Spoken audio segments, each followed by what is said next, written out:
Hello everyone and welcome to UGC NET mentor guys. एक ऐसा topic जहां से बार बार रिपीटेड मोड में आपके यूजीसी नेट एग्जाम में क्वेश्चन पूछा जा रहा है, that is green house gases. तो इसके इंपॉर्टेंट फैक्ट आज के इस वीडियो में हम शॉर्ट वीडियो में देखेंगे, समझेंगे।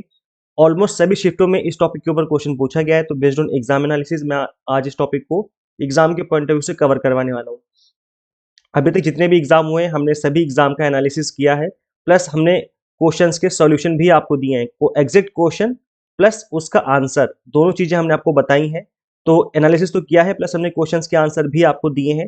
तो गाइज मेक श्योर आप इन सभी वीडियोस को जरूर फॉलो करें। इससे क्या होगा, जिनके एग्जाम होने अभी बाकी हैं उनको अच्छा स्कोर करने में डेफिनेटली हेल्प मिलने वाली है। तो इस कंप्लीट प्लेलिस्ट जो हमारी एग्जाम एनालिसिस की प्लेलिस्ट है, इसका लिंक मैं description box and comment box में दे दूंगा। तो सभी वीडियोस के जो एनालिसिस है आपको एक ही जगह देखने को मिल जाएंगी। तो चलिए स्टार्ट करते हैं और डिस्कस करते हैं ग्रीन हाउस गैसेज। आपको नाम से पता चला होगा कि ये हानिकारक गैसेज होंगी जो कि हमें नुकसान पहुंचाती हैं। तो गाइज इसका आंसर बिल्कुल उल्टा है। ग्रीन हाउस गैसेज जो है, इन्होंने जीवन दिया है पृथ्वी पर। जो जीवन आज पनप रहा है, हम लोग जो जिंदा हैं इस पृथ्वी पर, वो इसी वजह से कि ग्रीन हाउस इफेक्ट हुआ। अगर ये ग्रीन हाउस इफेक्ट नहीं होता तो हम पृथ्वी पर जिंदा ही नहीं होते। तो इतना इंपॉर्टेंट है ग्रीन हाउस गैसेस जो है, इतनी ज़्यादा इंपॉर्टेंट है हमारे लिए। लेकिन जब इनकी मात्रा बढ़ जाती है तो फिर वो चीज़ बहुत ज़्यादा हानिकारक हो जाती है। बहुत ज़्यादा बढ़ने से या बिल्कुल ही ग्रीन हाउस के खत्म हो जाने से, दोनों ही चीज़ें हमारे लिए हानिकारक है। अगर ग्रीन हाउस गैसेस खत्म होगी तो भी हानिकारक है, और बहुत ज़्यादा बढ़ गई तो ग्लोबल वार्मिंग हो जाएगा तो भी हानिकारक है। तो दोनों चीज़ें समझेंगे और काफ़ी अच्छे से चीज़ों को डिस्कस करने वाले हैं हम। बट गाइज इससे पहले हम आगे बढ़े, एक छोटा सा अनाउंसमेंट आप सभी के लिए। वो ये है कि अगर आपकी preparation up to the mark नहीं है, आपको लगता है मुझे जून में एग्जाम देना चाहिए, तो जून 2026 के लिए हमने आप सभी को एग्जाम टारगेटेड कोर्सेज अवेलेबल करवा दिए हैं। Paper 1 commerce management and political science के अभी न्यू ईयर का 20% डिस्काउंट चल रहा है। और ये जो 20% डिस्काउंट है, न्यू ईयर ऑफर है, ये 2 दिन के लिए चला था, बट इसको हमने 2 दिन के लिए और एक्सटेंड कर दिया है। तो आप इस ऑफर को अवेल कर सकते हैं। रात 12 बजे तक के लिए ऑफर अवेलेबल है। न्यू 20 कूपन कोड लगाने पे आपकी जो फीस है वो 20% से रिड्यूस हो जाएगी। तो आप इस ऑफर को अवेल कर सकते हैं। इसके बाद कोई फेस्टिवल, कोई ओकेजन आएगा तो ज़्यादा से ज़्यादा 10% डिस्काउंट ही चलता है, बट अभी जो है फ्लैट 20% डिस्काउंट चल रहा है। तो आप इस ऑफर को अवेल कर सकते हैं। कंप्लीट कंटेंट आपको बाइलिंगुअल मिल जाता है, 100 मॉक टेस्ट पीडीएफ नोट्स मिल जाते हैं, जिसके थ्रू आप मल्टीपल टाइम रिवीजन और प्रैक्टिस कर सकते हैं। करना क्या होगा, आपको सिंपली गूगल प्ले स्टोर से एग्जाम मेंटर ऐप इंस्टॉल कर लेनी है। अगर आप iOS यूजर है तो उसका लिंक हमने आपको अलग से इसी वीडियो के डिस्क्रिप्शन बॉक्स और कमेंट बॉक्स में अवेलेबल करवा दिया है। तो चलिए कंटिन्यू करते हैं। ट्रेन एंड स्पीड से रिलेटेड भी क्वेश्चन बार बार बन रहे हैं, तो आज मॉर्निंग में ही मैंने इस टॉपिक को कवर करवाया। आपको छोटी सी 20 मिनट की क्लास लेकर के इस टॉपिक को पढ़ा दिया है। तो इसका लिंक मैं डिस्क्रिप्शन बॉक्स और कमेंट बॉक्स में अवेलेबल करवा दूंगा। आप चाहें तो इस वीडियो को भी गो थ्रू कर सकते हैं। Green house gases are atmospheric gases that absorb and emit radiant energy with in the thermal infrared range causing the green house effect. अभी जो ग्रीन हाउस इफेक्ट है ये क्या है, अभी हम और इसको समझेंगे। While essential for maintaining a livable global temperature and excess of these gases due to human activities is primary driver of current global warming। तो यहाँ पर दोनों बातें लिखी हुई हैं कि रहने लायक, जीवन जीने लायक ग्लोबल टेम्परेचर जो चाहिए वो इसकी वजह से मेंटेन रहता है। किसकी वजह से, ग्रीन हाउस इफेक्ट की वजह से। लेकिन जो एक्सेस हो जाती हैं गैसें, जो ह्यूमन एक्टिविटी जो हम लोग कर रहे हैं, हम लोग की वजह से जो गैसेस एक्सेस हो जाती हैं, जिस वजह से ग्लोबल वार्मिंग होती है, तो वो हमारे लिए खतरनाक है। तो यहाँ पर हो क्या रहेगा इसमें आपको बताता हूँ। देखो यहाँ पे आपको चार्ट दिख रहा है, ये हमारी अर्थ है, ठीक है। ये हमारी अर्थ होगी जो ग्रीन कलर में, ये हमारी अर्थ है। यहाँ पर गैसेज हैं, यहाँ पर एक तरीके से एटमॉस्फेयर है पूरा, यहाँ से यहाँ तक जो हल्का हल्का ब्लू कलर में दिख रहा होगा आपको। और यहाँ पे है सन, सूरज। इसको आई थिंक आपने 7th या 8th क्लास में पढ़ा भी होगा बचपन में। तो जब सन से रोशनी आती है, जब सन की किरणें पड़ती हैं, तो हमें गरम गरम फील होता है। सनलाइट एब्जॉर्ब होती है, सरफेस में आती है, हमारी पृथ्वी में आती है, और हमारी पृथ्वी गरम गरम रहती है।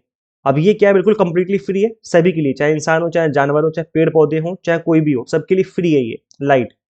ये लाइट गॉड ने दी है, हम सबको एकदम फ्री में मिली है। लेकिन इसमें ह्यूमन जो है इंटरफेयर कर रहा है। अब ह्यूमन ही इंटरफेयर कर रहा है। कैसे, वो हम समझेंगे अभी, लेकिन मैं पहले कंप्लीट इफेक्ट बता दूं कि ग्रीन हाउस इफेक्ट कैसे पैदा होता है।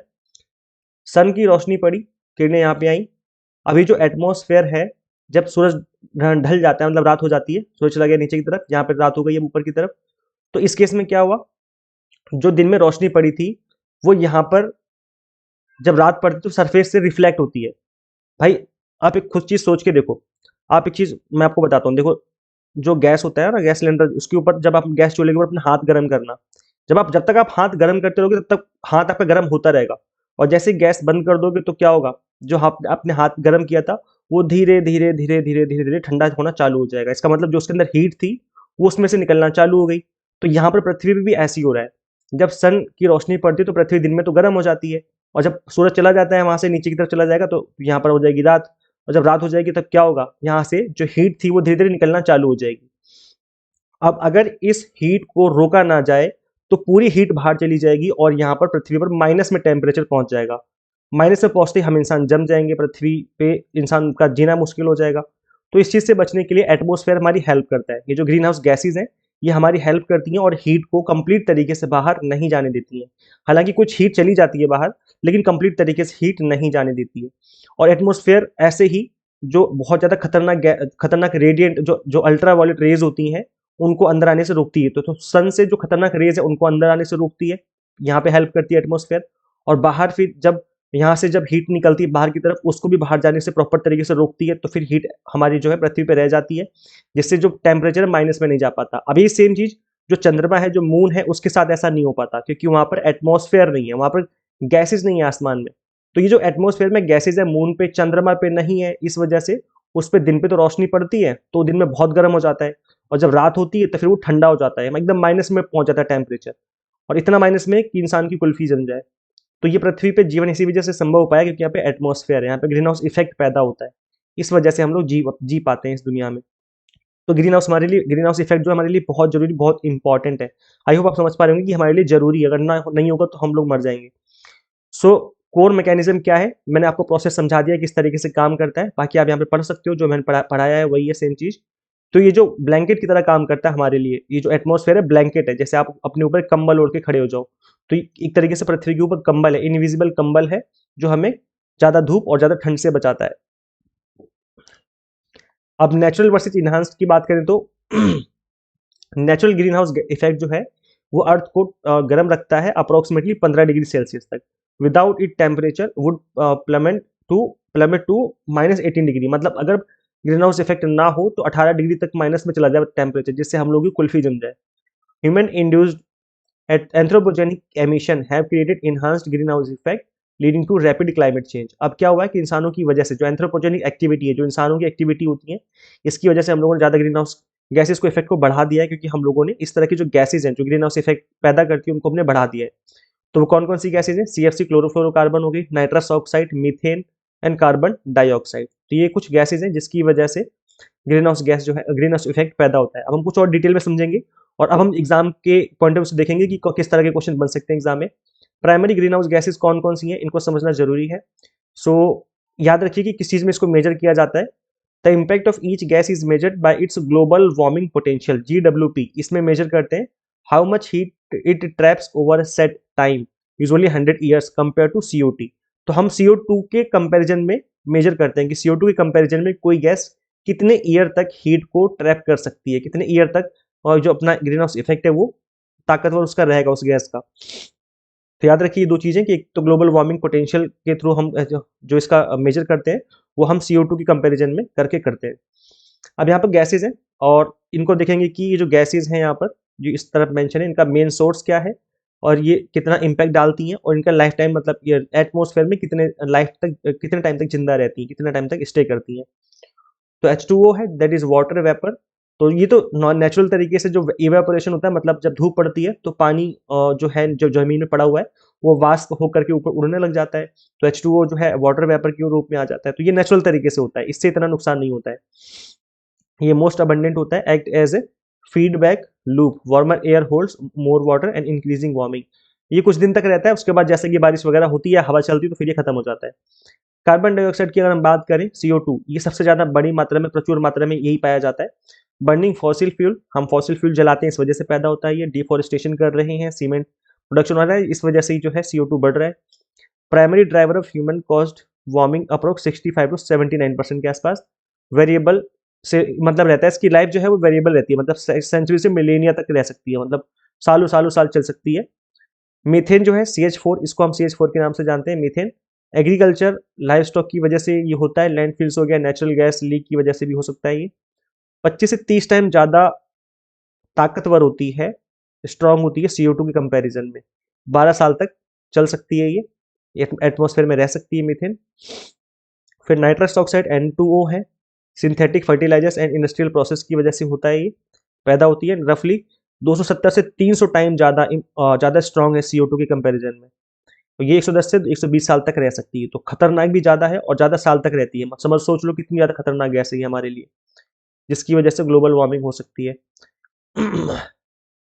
फ्लोरिनेटेड गैसेस होती हैं, एफ गैसेज जिनको कहते हैं, रेफ्रिजरेंट में होती हैं, इलेक्ट्रिकल इंसुलेशन में, इलेक्ट्रॉनिक्स में पाई जाती है। मतलब जो हम लोग इंसान लोगों ने बनाए हैं सामान, फ्रिज वगैरह या फिर AC वगैरह, इसमें से निकलती हैं ये। Thousands of time more strong होती है CO2 के कंपैरिजन में। जैसे कि मैंने बताया कि हर जगह हम हर एक गैस को CO2 के कंपैरिजन में नापते हैं कि कितनी स्ट्रांग है वो। और SF6 जो है होती है वो तो 23,000 गुना ज़्यादा खतरनाक होती है CO2 के कंपैरिजन में, और ये रहती भी सालों साल है, 100 टू थाउजेंड्स ऑफ ईयर्स तक रह सकती है ये एटमॉस्फेयर में। तो सबसे ज़्यादा जो खतरनाक, सबसे डेंजरस गैसेस मानी जाएंगी वो ये वाली मानी जाएंगी, क्योंकि इनकी लाइफ स्पैन भी बहुत ज़्यादा है और ये बहुत ज़्यादा स्ट्रांग भी होती हैं।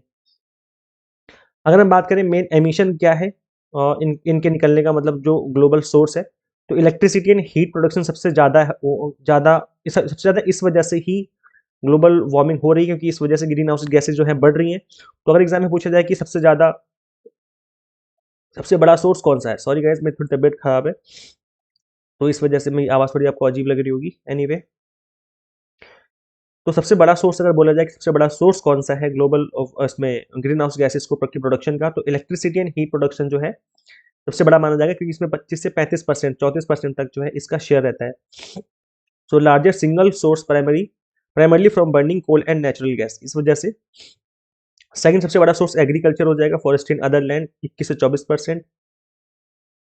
थर्ड होती है इंडस्ट्री, 21 से 24% यहाँ भी है, direct emission from chemical reaction. Fourth है ट्रांसपोर्टेशन, 14 से 15%। तो इस तरीके से जो है इनका सोर्स है। अब अगर इसको क्रोनोलॉजी में लगाने को आ जाए कि क्रोनोलॉजी में लगाओ कि सबसे ज़्यादा ग्रीन हाउस गैस कहाँ से प्रोड्यूस हो रही है, तो सबसे नंबर वन पे कौन सा लगाओगे, इलेक्ट्रिसिटी एंड हीट प्रोडक्शन सबसे नंबर वन पे। दूसरे पे लगाना है एग्रीकल्चर फॉरेस्ट्री, तीसरे पे इंडस्ट्री एंड चौथे पे ट्रांसपोर्टेशन। ये है, बाकी मैंने हिंदी में भी डाल दिया है कंटेंट, तो आप एक बार गो थ्रू कर लेना। वैसे एग्जाम में काफी कम टाइम बचा हुआ है तो इसलिए मैं ज्यादा एक्सप्लेन नहीं कर रहा हूँ हिंदी में, नहीं तो मैं हिंदी में भी पढ़ के आपको सबको समझाता। अब एग्जाम में टाइम है नहीं, कल से ही एग्जाम है आपके, तो इस वजह से आगे बढ़ते हैं। अगर हम बात करें एनवायरमेंटल इम्पैक्ट की क्या एनवायरमेंटल इम्पैक्ट पड़ता है इन ग्रीन हाउस गैसेज का, तो राइजिंग ग्लोबल टेम्परेचर, ऑब्वियस सी बात है कि अगर ज़्यादा ग्रीन हाउस गैसेज होंगी तो ज़्यादा टेम्परेचर बढ़ेगा, क्योंकि वो फिर जो हीट वापस जाती है वो वापस ही नहीं जा पाएगी ना, पृथ्वी से वापस भी तो जानी चाहिए हीट, तो कुछ निकलनी चाहिए, कुछ रह जानी चाहिए, ऐसा होना चाहिए, नेचुरली ऐसा ही होना चाहिए। तो जो निकल रही है वो निकल नहीं पाएगी ना, क्योंकि ज़्यादा ग्रीन हाउस गैसेज हो गई हैं, तो सब ट्रैप हो जाएगा, तो इससे क्या होगा, ग्लोबल वार्म हो जाएगा, पृथ्वी गर्म हो जाएगी। So current global temperature are roughly 1.1 degree Celsius to 1.2 degree Celsius above pre industrial level. तो पहले से बढ़ चुका है, ऑब्वियस सी बात है, जिस वजह से हम लोग परेशान हैं। हर साल गर्मी कितनी ज़्यादा बढ़ती है, melting ice and sea level rise हो रहा है, बर्फ पिघल रही है, एक्सट्रीम वेदर देखने को मिल रहे हैं हमें, है ना, हीट वेव आती है गर्मी के टाइम पे, कितना ड्राउट्स पड़ता है, ओशियन एसिडिफिकेशन हो जाता है, CO2 absorb by oceans forms carbonic acid and harming marine ecosystem like coral reefs. तो अगर एसिडिक ज़्यादा मतलब पीएच लेवल गिर जाएगा पानी का, तो उस केस में क्या होगा, जो पानी का इकोसिस्टम है वो भी नुकसान, उनको भी नुकसान होगा, इंसानों को तो नुकसान है ही, प्लस महासागरों में जो जीवन पनप रहा है उनको भी नुकसान होगा। ग्लोबल मॉनिटरिंग एंड सॉल्यूशन क्या है इसके, तो मेजरमेंट इसका जो है कौन करता है, world meteorological organisation and NASA using ground station and satellite.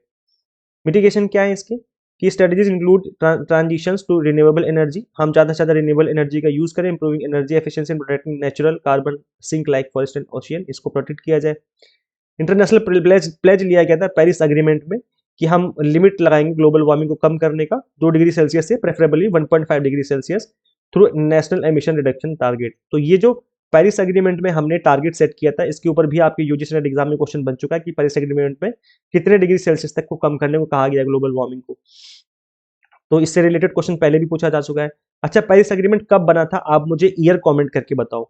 I think यहाँ पर तो सबको पता होगा, क्योंकि अभी तक आप लोगों ने पढ़ लिया होगा इसके बारे में, जितने भी इंपॉर्टेंट प्रोटोकॉल्स हैं सबको पढ़ लीजिए, ये आपके एग्जाम के लिए इंपॉर्टेंट है। तो अगर आपको पता है फटाफट से कमेंट कर दो, देखते हैं कि आपको पता है कि नहीं है, फटाफट से कमेंट कर दो, मैं सबके कमेंट पढ़ूंगा, देखूंगा कि कितने स्टूडेंट्स ने कमेंट किया, किस किस को पता है। तो बाकी मैंने हिंदी में भी कंटेंट डाल दिया है। अच्छा, यहाँ पर एक चीज और है, ये टॉपिक भी रिपीट हो रहा है, पैरामेट्रिक नॉन पैरामेट्रिक टेस्ट। तो अगर आपको नहीं पता है कि टी टेस्ट, जेड टेस्ट, नोवा टेस्ट क्या होते हैं, तो इसके रिगार्डिंग मैंने वीडियो बना दी है। ये एक ऐसी मास्टर क्लास है जो कि छोटी सी है, 20 से 25 मिनट की क्लास है, इसी क्लास को देखने के बाद जितने भी टेस्ट हैं आपको सारे टेस्ट एक ही बार में क्लियर हो जाएंगे, और इस टॉपिक के ऊपर बार बार क्वेश्चन बन रहा है तो इस टॉपिक को छोड़ना नहीं है, पढ़ के जाना है। इस क्लास का लिंक मैं description box and comment box में दे दूंगा। इस एक सिंगल क्लास से आपका ये जो टॉपिक है वो कवर हो जाएगा। अब हम देखेंगे उन 7 गैसेस के बारे में जो कि क्योटो प्रोटोकॉल में मेंशन है। क्योटो एक जगह का नाम है, जापान में एक जगह है, एक शहर है क्योटो, उसी के नाम से प्रोटोकॉल चल रहा है। ये 1997 में इस प्रोटोकॉल को अपनाया गया था, अडॉप्ट किया गया था। तो इसके अंदर इनिशियली 6 गैसें थी, बाद में 7 गैसेज इसके अंदर मेंशन करी गई। तो पहली जो गैस थी वो थी कार्बन डाइऑक्साइड, सबसे ज़्यादा मात्रा इसी की होती है फ्रॉम बर्निंग फॉसिल फ्यूल, इससे ये जो होती है। Methane CH4 live stock and natural gas leak की वजह से हो सकती है ये। Nitrous oxide agriculture soil industrial activities की वजह से होती है। Hydrofluorocarbon synthetic gas used in refrigeration, aerosol, और जो ओजोन डिप्लीटिंग सब्सटेंस में होता है, मतलब ये ओजोन तक को नुकसान पहुंचा सकती है। पर fluorocarbon industrial gases from aluminium production, electronics and solvent, sulphur hexafluoride used in electrical equipment and power transmission for insulation, nitrogen trifluoride used in manufacturing semiconductor display and solar panel, added later to the recognised list. बाद में इसको add किया गया 7th number पे जो है। तो वैसे देखो जो स्टार्टिंग की 3 गैसेज हैं ये वाली, ये नेचुरली पाई जाती हैं, मतलब नेचुरली आप देखेंगे कि डिफॉरेस्टेशन वगैरह हो गया, फिर नॉर्मल तरीके से भी CO2 पाई जाती है, क्योंकि CO2 सिर्फ इंसान नहीं छोड़ते, जानवर भी छोड़ते हैं ना। और CO2 नेचुरली भी बनती है, जैसे वॉल्केनो इरप्शन हो गया तो नेचुरल तरीके से हुआ है ना वो, हमारे तो हमने तो कुछ किया नहीं उसमें। मीथेन भी गैस ऐसी है जो कि बन जाती है कीचड़ में, अगर बहुत गर्मी पड़ गई, वो सड़ गया वहां पर सामान पड़े पड़े तो मीथेन गैस बनने लग जाती है, ये भी नेचुरली बनती है, ये भी नेचुरली बन जाती है। ये जो लास्ट की गैसेज हैं ये इंसानों ने हद कर रखी है, इंसानों ने तो इतना कर दिया कि मतलब आतंक मचा रखा है। 100-100 साल कैसे चलेंगी ये, अगर मतलब एक बार एटमॉस्फेयर में आ गई ना ये, तो एटमॉस्फेयर में 100-100 2-2 साल तक ये सर्वाइव करती हैं, जबकि स्टार्टिंग की जो गैसें हैं जल्दी खत्म हो जाती हैं। स्टार्टिंग की जो गैसेज हैं इनकी लाइफ छोटी होती है। तो जो नेचुरल तरीके से होता है, जो गॉड ने जिस तरीके से क्रिएट किया है पृथ्वी को, वो अपने आप को हील कर लेता है, जल्दी खत्म हो जाती है गैसें। लेकिन हमने जो किया है वो खत्म ही नहीं होता, 100-200 साल तक रहती हैं ये, और बहुत खतरनाक गैसेज हैं, मतलब इतना कि ग्लोबल एकदम गर्म हो जाता है हमारा। अदर सिग्निफिकेंट गैसेज जो है वाटर वेपर, जो कि ये भी नेचुरल तरीके से होता है, मतलब धूप पड़ेगी तो ऑब्वियसली बात है वाटर वेपर होगा, और वो भी कुछ दिनों तक रहता है, हवा में उड़ जाता है या बारिश में इसका मामला खत्म हो जाता है। ओजोन 3 जो है नेचुरल गैस है दैट ट्रैप्स हीट, ये भी हीट ट्रैप करती है, specially harmful eight ground level. Ground level पे हार्मफुल होती है हम इंसानों के लिए, ये नुकसानदायक रहती है। मेजर ग्रीन हाउस गैसेज अगर एग्जाम में पूछा जाए कि क्रोनोलॉजी बताओ, क्योंकि मुझे लग रहा है कि इसके ऊपर क्वेश्चन बन सकता है, क्योंकि इसके ऊपर बार बार क्वेश्चन बन रहे हैं, तो मुझे लग रहा है क्रोनोलॉजी पूछी जा सकती है, और आज के टाइम पे क्रोनोलॉजी बहुत ज़्यादा पूछी जा रही है। तो अगर पूछा जाए कि सबसे ज़्यादा मात्रा में कौन सी गैस पाई जाती है, तो CH ये कार्बन डाइऑक्साइड, इसका इतना शेयर है। इसके बाद मीथेन पाई जाती है जिसका इतना शेयर है ग्रीन हाउस गैसेज में, नाइट्रस ऑक्साइड का इतना है, और फ्लोरिनेटेड गैसेज का इतना है। फ्लोरिनेटेड मतलब जो इंसानों ने बनाई है, जैसे हम फ्रिज में भरते हैं, AC में भरते हैं इसको, तो ये वो वाली गैसेज है, ये इंसानों ने बनाई है। तो ये गाइस देखो, इसका ना याद कर लीजिए, एग्जाम के लिए इंपॉर्टेंट है कि सबसे ज्यादा मात्रा में कार्बन डाइऑक्साइड पाई जाती है। तो डायरेक्ट क्वेश्चन बन सकता है, या तो क्रोनोलॉजी पूछ लेगा कि बताओ क्रोनोलॉजी बताओ ABCD की, या फिर BDCA कौन सा सबसे पहले आएगा, इस तरीके से कौन सा बाद में आएगा। तो आप चाहो तो इसका स्क्रीनशॉट ले लो, या फिर इसको ऐसे याद कर लो। तो ये काफी इंपॉर्टेंट है एग्जाम के लिए। देखो पेपर 1 के ऑल 10 यूनिट्स की अगर आपने रिवीजन नहीं करी तो ये क्लास आप देख सकते हो, 50 मिनट्स की क्लास है। एक ये क्लास मैं आपको रिकमेंड करना चाहूंगा शॉर्ट टाइम में रिवीजन करने के लिए, प्लस एक 100 मोस्ट रिपीटेड PYQs की क्लास भी मैंने ले रखी है, तो आप चाहते हैं उस क्लास को भी देख सकते हैं अगर अभी तक नहीं देखा है तो। दोनों ही क्लासेस के लिंक मैंने description box and comment box में दिए हुए हैं, तो आप इन क्लासेस को गो थ्रू कर सकते हैं जिनके एग्जाम अभी होने बाकी हैं। बाकी गाइज अगर आपकी तैयारी अच्छे से नहीं थी इस बार, तो आप एग्जाम दे के आ जाओ, और आपका अगर टारगेट जून 2026 है तो ऐसे में आप 6 मंथ कोर्स इनरोल कर सकते हैं। बेस्ट रहेगा 6 मंथ कोर्स, बिकॉज अभी टाइम है एग्जाम में, जून में एग्जाम होगा, तो एग्जाम टारगेटेड कोर्सेज में इनरोल करके जो अपनी प्रिपरेशन है उसको आप स्टार्ट कर सकते हैं। पेपर 1 कॉमर्स मैनेजमेंट पॉलिटिक्स हम आपको पढ़ाते हैं, यहाँ पर कंप्लीट कंटेंट आपको बाइलिंगुअल मिल जाता है, 100 mock test and PDF notes मिल जाते हैं, जिसके थ्रू आप मल्टीपल टाइम रिवीजन और प्रैक्टिस कर सकते हैं। सबसे अच्छी बात है कि अभी न्यू ईयर ऑफर चला है, तो आप इस ऑफर को भी अवेल कर सकते हो। New20 कूपन कोड लगाने पे आपकी फीस 20% से रिड्यूस हो जाएगी। वैसे तो ऑफर खत्म हो गया था, लेकिन 2 दिन के लिए हमने और एक्सटेंड किया हुआ बच्चों की रिक्वेस्ट पे, तो आप इस ऑफर को अवेल कर सकते हैं। इसके बाद ये ऑफर भी एक्सपायर हो जाएगा। करना क्या होगा गाइस, आपको गूगल प्ले स्टोर से एग्जामिनेटर ऐप इंस्टॉल कर लेनी है। अगर आप iOS यूजर है तो उसका लिंक हमने आपको अलग से इसी वीडियो के डिस्क्रिप्शन बॉक्स और कमेंट बॉक्स में दे दिया है। तो जो कंप्लीट कंटेंट है वो इसी ऐप में अवेलेबल है, कंप्लीट कंटेंट आपको यहीं पे देखने को मिल जाएगा। अब गाइस देखो, आपका काम बचा हुआ है कि शेयर करना है इस वीडियो को उन सभी के साथ जो भी यूजीसी नेट की तैयारी कर रहे हैं, किसी का ग्रुप में आप ऐड हो तो वहाँ पे भी आप इस वीडियो को शेयर कर सकते हैं। Subscribe for UGC net update and assistant professor job related updates. Guys इस वीडियो में इतना ही, मिलते हैं हम लोग फिर नेक्स्ट वीडियो में। Thank you.